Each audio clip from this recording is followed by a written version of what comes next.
বক্তব্য হচ্ছে, গত বছর 17ই জুলাই ঢাকা বিশ্ববিদ্যালয়ের শিক্ষার্থীরা অভ্যুত্থান চলাকালীন সময়ে হলে হলে শিক্ষার্থীরা একটি সিদ্ধান্ত গ্রহণ করে এবং বিশ্ববিদ্যালয় প্রশাসন তাদের সিদ্ধান্তের সম্মতি জ্ঞাপন করে একটি সিগনেচার দেয়। সেটা ছিল হলে কোনো ধরনের ছাত্র রাজনীতি চলবে না। তো হল সংসদের কোনো ধরনের ছাত্র রাজনীতি চলবে না। আমরা দেখি যে গত 8ই আগস্ট আবারও শিক্ষার্থীরা তাদের দাবি পুনরাবৃত্তি করে। বাংলাদেশ গণতান্ত্রিক ছাত্র সংসদ মনে করে তারা সাধারণ শিক্ষার্থীদের রাজনীতি করে।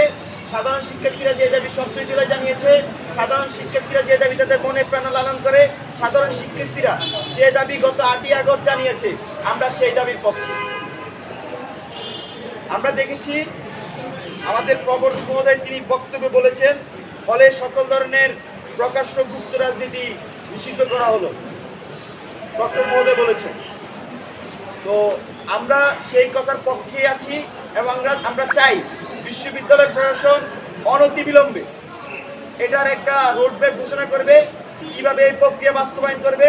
সাধারণ শিক্ষার্থীদের মনের যে ভাব সেটা লিখিত আকারে বিশ্ববিদ্যালয়ে সেটা প্রতিফলিত হবে, সেই প্রক্রিয়া আমরা বিশ্ববিদ্যালয় থেকে অনুপস্থিত দেখছি। আমরা আজকে এই সংবাদ মাধ্যমে বিশ্ববিদ্যালয় প্রশাসনকে আহ্বান জানাই এবং শিক্ষার্থীকে আশ্বস্ত করতে চাই, আপনারা অনতিবিলম্বে বিশ্ববিদ্যালয় প্রশাসন অনতিবিলম্বে ফলে কীভাবে অফিসিয়ালি এই ছাত্রছাত্রী বন্ধ করা যায় সেই প্রক্রিয়া অগ্রসর হোক।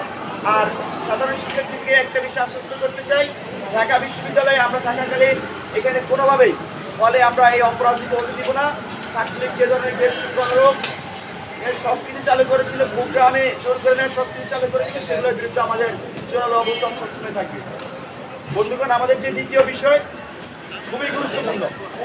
আপনারা দেখবেন যে জুলাই অভ্যুত্থানে আমাদের মহিষী নারী সহযোদ্ধারা মিছিলের নেতৃত্ব দিয়েছিল আর আমরা পিছনে পায়ে হেঁটেছিলাম। সেই নারী শিক্ষার্থীদের আমরা দেখছি যে জুলাই পরবর্তী সময়ে ঢাকা বিশ্ববিদ্যালয়ের নানা মেকানিজমে তাদেরকে কিন্তু চাপে ফেলা হচ্ছে। আমরা দেখেছি এখানে মোরাল পুলিশিং ব্যাপক হারে বেড়ে গিয়েছে, এখানে সোশ্যাল মিডিয়ায় সাইবার বুলিং বেড়ে গিয়েছে। আমরা সর্বশেষ দেখতে পাচ্ছি এইখানে ডাকসুকে কেন্দ্র করে ঢাকা বিশ্ববিদ্যালয়ের নারী শিক্ষার্থীদেরকে কীভাবে ডাকসুকে অনুৎসাহিত করা যায় তার একটা হীন পরিকল্পনার কথা আমরা শুনছি। সেই হীন পরিকল্পনা আজকে আপনাদের সামনে তুলে ধরছি। উপস্থিত বন্ধুগণ, আপনারা জানেন ঢাকা বিশ্ববিদ্যালয়ে আমাদের নারী শিক্ষার্থীদের জন্য মাত্র 5টি হল বরাদ্দ আছে। আমাদের নারী শিক্ষার্থী প্রায় 47.5% ঢাকা বিশ্ববিদ্যালয়ের মোট নারী শিক্ষার্থী। তো সেখানে মাত্র 5টি হল আমাদের আছে। আপনি ভোট কেন্দ্রগুলো আমি একটু বলে আমি শর্ট করছি। এখানে রোকেয়া হল, শামসুন্নাহর হল এবং সুফিয়া কামাল হল, এই 3টা হলের ভোট কেন্দ্র করা হয়েছে ডিএসসিতে। ওই দিক দিয়ে কুয়েত মন্ত্রী আর বঙ্গমাতা হল এটা করা হয়েছে ঢাকা বিশ্ববিদ্যালয় ক্লাবের এখানে।